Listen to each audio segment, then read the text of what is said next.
अमित शुक्ला जी बरेली से। राधे राधे महाराज जी। राधा वल्लभ श्रीहरवंश महाराज जी, कोटि से प्रणाम। महाराज जी, आजकल लोग शारीरिक रोग से ज्यादा मानसिक रोगों से ग्रस्त हैं। अधिकतर लोग मानसिक तनाव, डिप्रेशन, ईर्ष्या, उसका भय, चिंता। प्रधान कारण है भ्रष्ट आचरण। खुली बात है, उसका प्रधान कारण है भ्रष्ट आचरण। अंदर ही अंदर जो भोगों का चिंतन करके गलत आचरण है।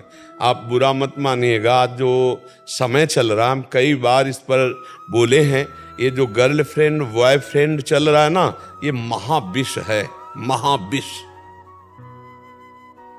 पति के समर्थ होते हुए भी दूसरे पुरुष के साथ पत्नी जा रही।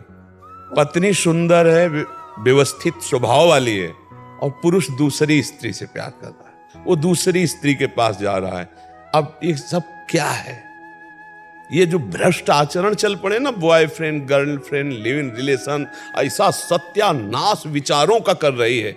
समाज में जो गंदगी फैल रही ना, ऊपर से बड़े स्वच्छ दिखाई दे रहे हैं, अंदर से बिल्कुल अपवित्र है, आचरणहीन है। नहीं ना? क्या अपने पति से प्यार करके, अपनी वासनाओं को शांत करके, क्या एक परिवार बढ़िया सुदृढ़ बांधकर नहीं चला जा सकता? कितना सुंदर गृहस्थी होगी, और उनसे जो संतान होगी वो सुशिक्षित, वो धर्मवान, राष्ट्रभक्त, कैसा सुंदर परिवार खिलेगा। ये जो नारकी गति घुस गई है ना, अब उसके लिए धन चाहिए, चाहे जितना धर्म करना पड़े। तो हमारे जो, हम इसीलिए एक शब्द में बोला, आचरण भ्रष्टता सब का कारण है। सब रोगों का, सब पतन का, डिप्रेशन का, सब का कारण आचरण भ्रष्टता है। और ये अंदर से आप देख लीजिए, आप लोगों में से कितने लोग आचरण पवित्र हैं।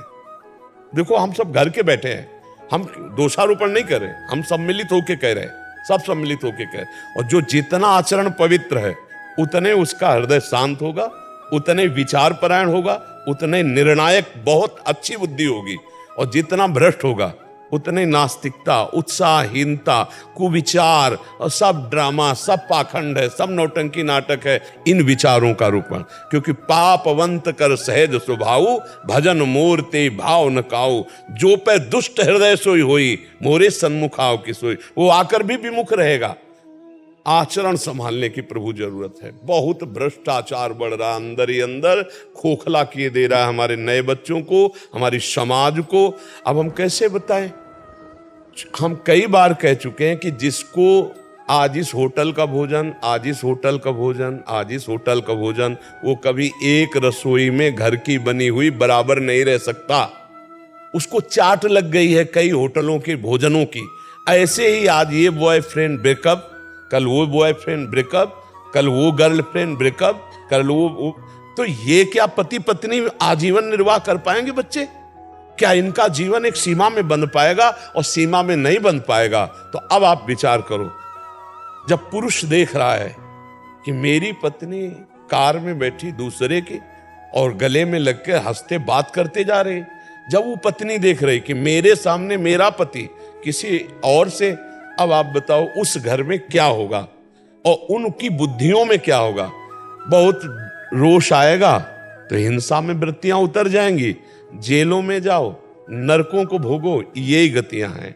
इसीलिए एक शब्द में उत्तर दे रहे, हमारी जो आज मानसिक स्तर गिर रहा है, उसका कारण है भ्रष्ट आचरण। अब उसे मानो या ना मानो, भ्रष्ट आचरण में नशा आ जाता है, भ्रष्ट आचरण में अधर्म के द्वारा धन लेना आ जाता है, भ्रष्ट आचरण में पराये पत्नी के साथ या पराये पुरुष के साथ जो सहवास करना आ जाता है, भ्रष्ट आचरण है। अगर भ्रष्ट आचरण सुधार लिए जाएं तो अभी आनंद आ जाएगा। देखो, जब पाप का हमें दंड भोगना होता है तो हमारी बुद्धि को निगेटिव किया जाता है। बुरी दशा आने के पहले बुद्धि बदली जाती है। जेका विधना दारुण दुख दीन, वही कै मति पहले हरिलील। तो बुद्धि का विपरीत होना, निगेटिव हो जाना, नकारात्मक सोचे होना, ओवर थिंकिंग इतनी बढ़ जाना, अब वो उसको डिप्रेशन में पहुंचा देती, क्योंकि पाप है। अच्छा, पाप नहीं है और भजन हो रहा है, नाम जप है, सत्संग है, आप काट सकते हो, जो आपके व्यर्थ का चिंतन है, ओवर थिंकिंग, आप उसको काट सकते हो। निगेटिव को आप पॉजिटिव में बदल सकते हो। हर बात को संभाल सकते हो। आप भजन करने वाले, सही आचरण वाले हैं तो आप पूरे परिवार को संभाल सकते हो। और नहीं तो फिर क्रोध आ जाता है, हिंसा आ जाता है, और नाना प्रकार, वो उसको जहर दे दिया, उसको मार दिया, वो उसको ऐसा कर दिया। ये सब का सब जितना कुछ हो रहा है, ये भ्रष्ट आचरण। इस शब्द को अगर सुधार लिया जाए, भ्रष्ट आचरण, तो आज हमारे मानसिकता में जो कमियां आ रही, जो शारीरिक कमियां आ रही हैं, जो समाज में कमी आ रही, ये सब दूरी हो जाए। बड़ी ईमानदारी वाली बात है कि हमें अपने आचरण सुधारने की बहुत जरूरत है। अब वो कह रहा तुम ऐसा क्यों कर रहे हो, तो बोले मैं बालिक हूं, मैं तुम्हें पसंद नहीं करती, मैं तुम्हें तलाक देती हूं, चाहे जब ले ले, तू मुझे नहीं रोक सकता। पति से, ये क्या सभ्यता है, ये क्या पवित्रता है, ये क्या है? अच्छा, जो आदमी केवल तुम्हारे शरीर पोषण के लिए तुम्हारे पति से तुम्हें बैर करवा रहा है, वो तुम्हें देख रहा है कि तुम्हारी मानसिक स्थिति क्या है, तुम उसकी नहीं हुई, तो केवल प्रयोग करेगा आपका कभी जीवन साथी नहीं बन सकता। क्योंकि वो जीवन साथी था जिसने तुम्हें पाणी ग्रहण किया। वो जीवन साथी नहीं है जो तुम्हारा उपभोग कर रहा है। वो समय आने पर तुम्हें ऐसे ही छोड़ेगा जैसे तुमने इसको छोड़ा है। फिर तुम्हारी हालत क्या होगी? विचार करो, जैसा तुम करोगे वैसा ही पलट कर तुम्हारे पास वही कर्म आ जाएगा। पक्का समझो, वही कर्म पलट कर आ जाएगा। एक बूढ़ी माई को जो बहू जो है ना, मिट्टी के खपरे पे भोजन देती थी। तो एक दिन खपरा ऐसे गिरा तो उसका लाला 10 वर्ष का था। उसने कहा मम्मी संभाल के गिरने न पावे। बोले क्यों? बोले जब दादी बूढ़ी है ना, इसमें खाती है ना, तो जब आप बूढ़ी होगी ना तो इसमें मुझे खवाना है आपको। जो तुम दे रहे हो ना वो पलट के किसी दिमाग में जाके जम जाएगा और वही कर्म का तुम्हें हिसाब मिलेगा। इसलिए मुझे लगता है गलत आचरण, पापाचरण, अधर्माचरण, इनको छोड़ा जाए तो हम सुखी हो सकते हैं। इसीलिए अध्यात्म है, इसीलिए हम कहते हैं नाम जप करो, सत्संग सुनो, तुम्हारा मंगल होगा। देखो, ये जो अध्यात्म है केवल आपके मंगल के लिए है। ये कोई व्यापार नहीं है, आपसे कुछ ले नहीं रहे, आपको अपने जीवन की कमाई दे रहे हैं अध्यात्म की। तो इतना तो आप बुद्धि रखते ही है कि निस्वार्थ भाव से यदि अध्यात्म की चर्चा आपको मिल रही और आप धारण कर लो तो आपका परम कल्याण हो जाएगा। पर आज का समय है कि बिना पैसा के जो चीज मिलती है उसकी कदर नहीं होती।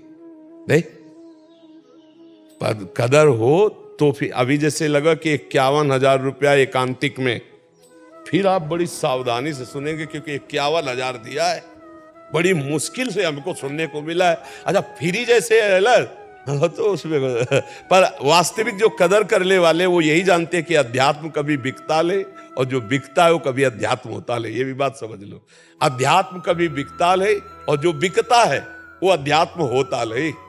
अध्यात्म कभी पैसे से नहीं बिकता, वो तो भगवत स्वरूप है। हाँ, वो तो, और इसे स्वीकार कर लो तो मंगल हो जाएगा। और आज हमारे बहुत से भाई बहन स्वीकार कर रहे हैं, बड़ा परिवर्तन हो रहा है।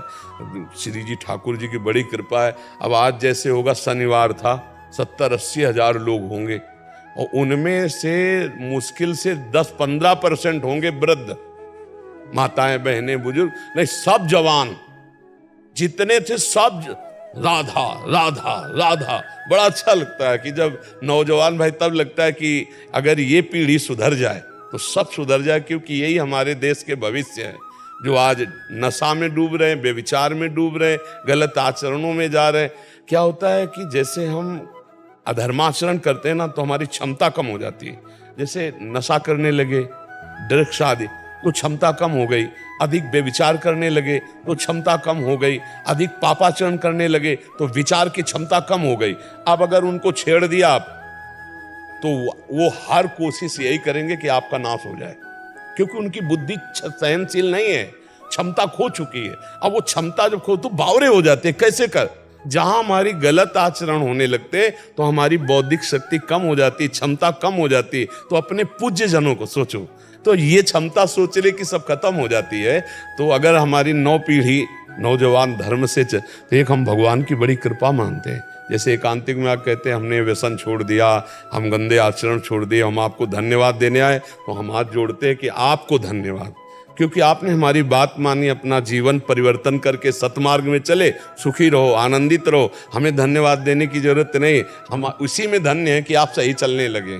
हम खुद धन्य हो जाएंगे, हमारा जीवन धन्य हो जाएगा, हमारा बोलना धन्य हो जाएगा। संतों का जीवन किसमें धन्य है? आपका मंगल हो जाए, आप सुखी हो जाओ, आप अच्छे आचरण वाले बन जाओ।